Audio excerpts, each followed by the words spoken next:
What's up, everyone? It is episode 257 of the Fight Library. I'm your host, Blaydes Henry, and today we're talking UFC São Paulo, Karate Combat 42, One Championship, whatever fight night it is, Jonathan Haggerty, and Buakaw versus Saenchai, because that was a thing.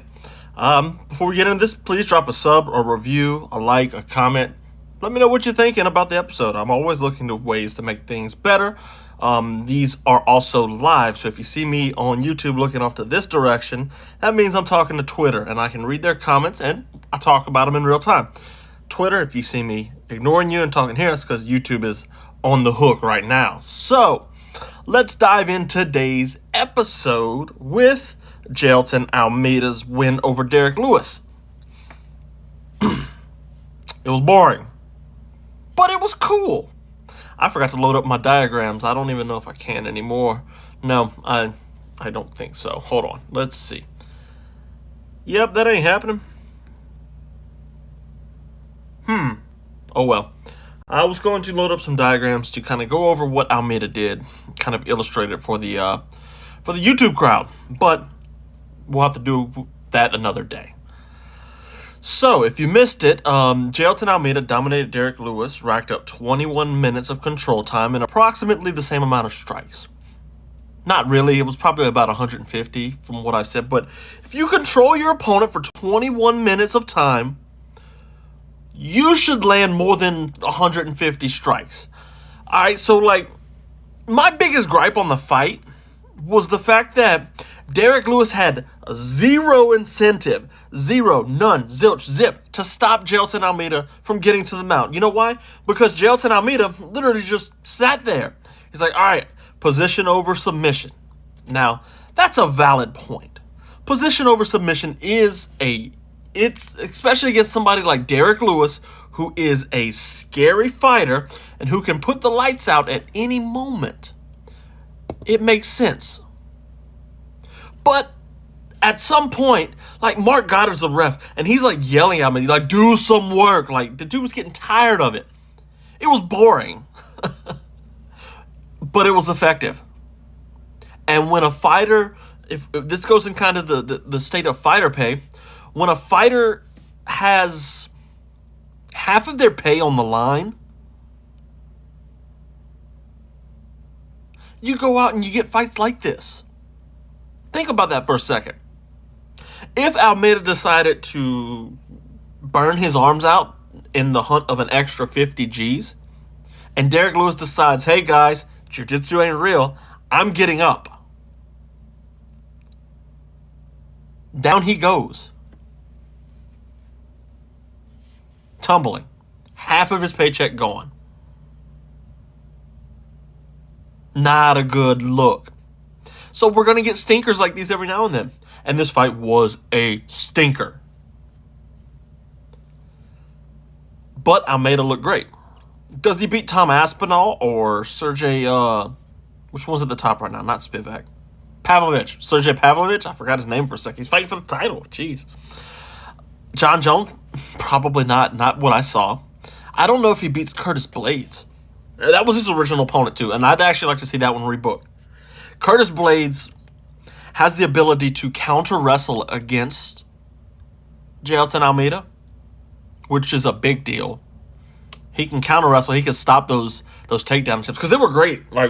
He knew how to get in on Lewis with missing that right uppercut. He shot to the other side, and Lewis is throwing these uppercuts across his body, which gives him a little bit more time to get in on the legs, which was great. I enjoyed seeing that. That was good from Almeida. But a fighter like Curtis Blaydes is you're not just going to come in here and steamroll wrestle me. I'm Curtis freaking Blaydes. So, what are you going to do? So I'd like to see him rebook that fight. If Blaydes' ankle is healthy, because he injured his ankle, right? I'm still not sold on Jailton Almeida. Is he an amazing grappler? Yes. But make him work a little bit. Punch his body a little bit. Curtis Blaydes has that long jab. What if Curtis starts jabbing the body and Almeida can't get him down? What happens then? Does he get tired? See, these are the questions we have unanswered about this fighter. Because it's very important for us to know before he gets into a title shot situation where what are you capable of? And that's where we get fights like I don't know. Like when long reigning champions like John Jones, for example, when we get people like John Jones versus Anthony Smith. No offense to Anthony Smith, a great fighter, but he shouldn't have been in there with John Jones, even though he fought his way up. And to be fair, we knew what Anthony Smith could do, so no, not even like Anthony Smith. We need to know what Jailton Almeida could do before he gets a title shot. Ciryl Gane's not going to answer that question. That's who he wants, and that's what a lot of people call for. The Ciryl Gane fight, because Gane's, he's the number one contender, and that will put Almeida right in line for a title shot. But what's that going to tell us? Ciryl Gane's like allergic to wrestling. He's not going to go in there and have success against Jailton Almeida. That doesn't tell us a single thing. I want to see Curtis Blaydes. I want to see him fight, I don't know, Spivak or somebody. Like, it doesn't even have to be a great wrestler, just somebody. We can't just, like, vault this guy to a title shot because he wants it. So, yeah. Otherwise, I didn't pay attention too much on this card. I was kind of preoccupied with some other stuff. But Nicholas Dalby looked really good. Just a quality fighter. He Bonfim is a star, a budding star, I should say. And he kind of just went in there and was like, yo, I'm the experience here, not you, bro. And, yeah, so, I mean, good fight. I'm trying to think what else I watched. I really didn't pay too much attention. I watched a couple other fights, though, like Jonathan Haggerty. He took on, in one championship, he took on Fabricio de Andrade, the MMA champion, and he's the Muay Thai champion. So they was like, we're going to have a fight to make one of these fighters a double champ in two sports. It's kind of their thing. They got Muay Thai, they got kickboxing, they got MMA champions. So, like, they never had a featherweight kickboxing champion before, I don't think. This one was vacant, so there was obviously no champion. Or it's their bantamweight, but they're fighting at featherweight because one solved weight cutting. Yeah, I'm wearing their hat. I'll still be critical of them. I don't care. But yeah, Haggerty looked good. Fabricio de Andrade kind of looked like an MMA fighter fighting a professional Thai fighter. Like we saw with professional fighters, MMA fighters fighting professional boxers. Usually doesn't work in their favor unless you're Francis Ngannou. But, we handicapped Haggerty because his favorite is that, tomahawk elbow, which is beautiful. I love it. He didn't get to throw that because it's kickboxing and elbows aren't allowed. So, yeah, I mean, good win for him. Yeah. What else? What else was there? Oh, yeah, Saenchai and Buakaw. So we decided, finally, Bare Knuckle was like, we got enough money at Bare Knuckle Thailand. They were like, we got enough money. Let's go ahead and pay Saenchai and Buakaw as much money as we can possibly afford and see if they'll fight each other. And they did in a Bare Knuckle Muay Thai fight. They missed the opportunity to make it a card chook fight, or however you pronounce it, with the gloves. The ropes on their hands like the Muay Thai guys do. But it was a fun fight, I guess. I mean, Saenchai said he broke his finger. He posted a picture of it, and yeah, it was broken, but he's fought with broken hands before. Now, like, in Bare Knuckle, you're going to have broken wrists and broken fingers. That's the name of the game. You got to get through it. But I feel like Buakaw's experience, his first fight in Bare Knuckle, kind of got his feet wet a little bit early, and he knew, okay, like, I got to watch for my wrists and my hands and stuff. So, yeah, Buakaw really smashed the legs of Saenchai early. Saenchai couldn't get in for anything and get into a clinch and do anything.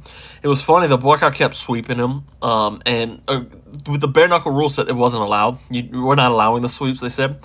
So, Buakaw did it anyway. And Saenchai was like looking at the ref like, come on, man, what are you going to do about this?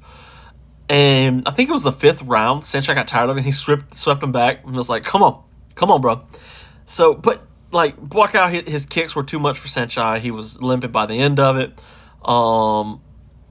She just really kind of just smashed the legs, and then the body, lead hook to the body from Buakaw was, oof. Aside from all the other, like, Buakaw teeps and kicks and stuff that aren't telegraphed in anything like that, the left hook to the body was just this thing of beauty. I loved it. Every second of it, it was like, just right. This is cool. So does this mean like Buakaw's a better legacy than Saenchai? No, not really. Both of them are, I'd say, equal to the sport. Now, I'm not a Muay Thai expert on like the history. It's something I'd love to get into one day. Actually, is the history of the sport Muay Thai, but that doesn't make him better than Saenchai. No, it doesn't. They're both 40-year-old men. Buakaw's just on the better sauce right now. Yeah, and let's see. We're gonna keep it a short one tonight because let's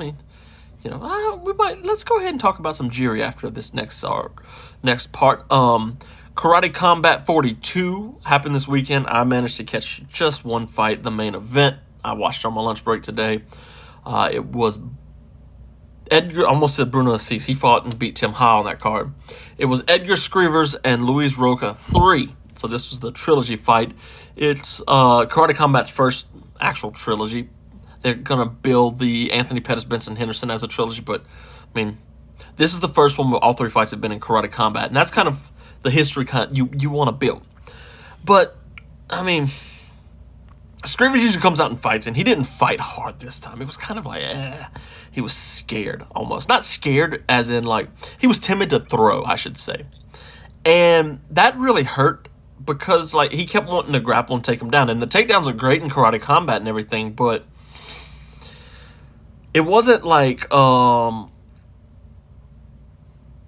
wasn't doing anything with him. So it was like, what's going on? What are we doing here? Is there anything of worth? No, not really. Tim Ha was the orthodox fighter. Skrivers was the southpaw.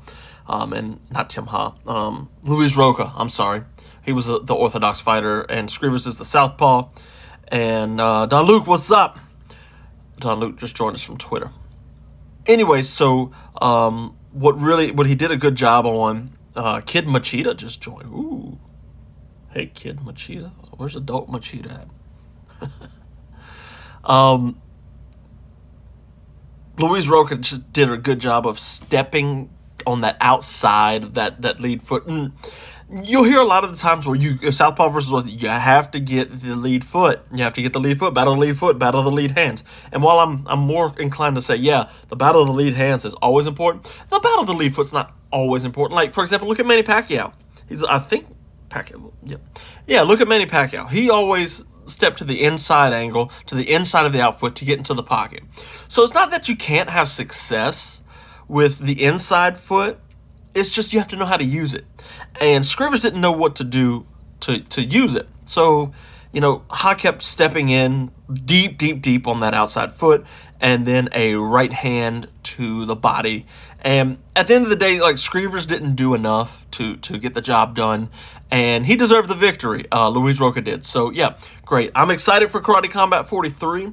I might be biased because they flew me out for the last event on Karate Combat 41 to the Dominican Republic. Obviously, you can find that episode of Fight Finders. But yeah, we're going to wrap it up here. Next week, I will be in Dallas, Texas. I don't know if we'll do a pod or not. I'll probably bring my equipment. It might be kind of a on-the-road show.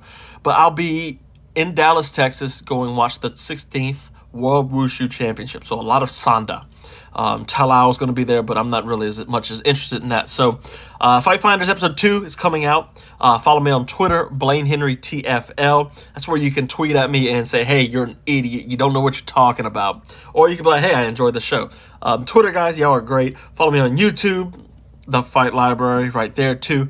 And Substack. That's the last thing, Substack. Fightlibrary.substack.com.